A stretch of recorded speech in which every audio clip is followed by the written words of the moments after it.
For this problem, we're going to use our transformation techniques to graph some functions. We're going to graph each function using the techniques of shifting, compressing or stretching, and reflections. We're going to start with the graph of the basic function, then we're going to show all stages.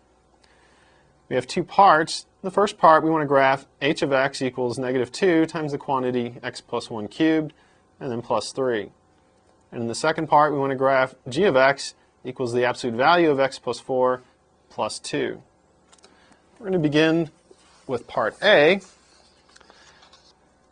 In part A, our base function will be the cube function, y equals x cubed. So we're going to go ahead and graph by hand this basic function. I'm just going to plot a couple of points. We want to notice that our scale is different for the y-axis and the x-axis. Here we're using a scale of 1/2, and here we're using a scale of 2. It's going to be important when we plot our points. We're going to start with x equal to 0. If x equals 0, then y equals 0. And so we have this point, 0, 0. If we let x equal 1, 1 cubed is 1. Remember, our scale is 1/2. So when x is 1, y is also 1. So we have the point 1, 1. Go the other way and we'll let x equal -1. -1 cubed is -1. So go over to -1, down 1.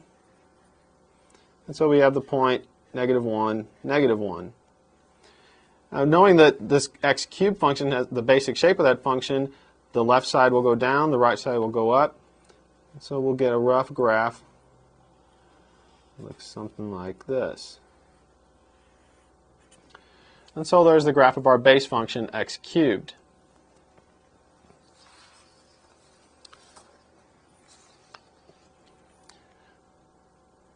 The first thing that we want to do from our base function is we're going to shift the graph to the left 1 unit. That's going to give us the graph of y equals x plus 1 quantity cubed. We're trying to build to our given function.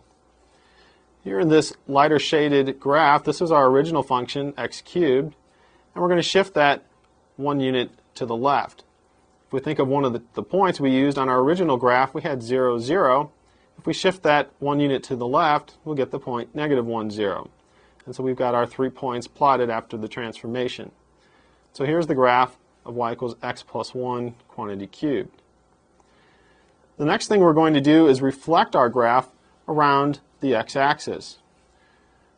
That's going to give us the graph of y equals -x plus 1 quantity cubed. Again, this shaded graph right here represents our last graph that we had over here. And the reflection then, we can see that if we use the point -2, -1 on this graph, and we reflect it around the x-axis, we'll get the point -2, +1.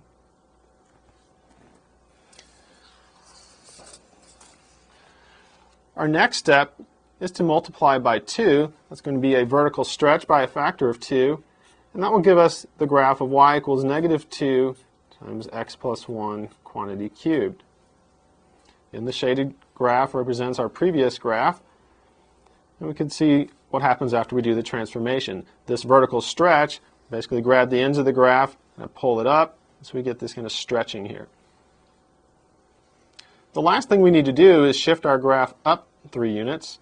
That will give us the graph of y equals -2 times x plus 1 quantity cubed plus 3.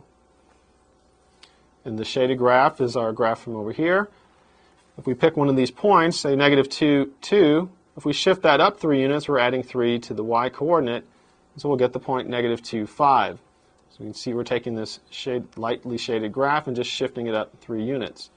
And this is our final graph. This is the graph of h of x. Now let's graph the function in part B. In part B, our base function is going to be y equals the absolute value of x. So we're going to graph that base function here. Notice that we have the same scale on both the x and y axes. Our scale is going to be 2 units. To graph the absolute value of x, we're going to plot a couple of points. Start off by letting x equal 0. If x is equal to 0, y is equal to 0, until we have the point 0, 0. If we let x equal 2, the absolute value of 2 is also 2, so we get the point 2, 2. If we let x equal -2, the absolute value of negative 2 is positive 2, and so we get the point negative 2, 2. Connect our points, get our graph. And here we have the graph of our base function, the absolute value of x. The first thing we'd like to do with our base function is to shift that graph 4 units to the left. That will give us the graph of y equals the absolute value of x plus 4. This lightly shaded graph represents our base function, and then this graph represents our base function shifted 4 units to the left. If we look at one of our points, for instance the origin, on our base graph we had the point 0, 0. If we move 4 units to the left, we get the point negative 4, 0. The last thing we need to do is to shift this graph up 2 units. That will give us the graph of the absolute value of x plus 4 plus 2. So we're going to take this graph and shift it up 2 units. If we pick a point, say negative 6, 2, go up 2 units, that will correspond to the point negative 6, 4. We've added 2 units to the y-coordinate. This is our final graph, so this is the graph of g of x.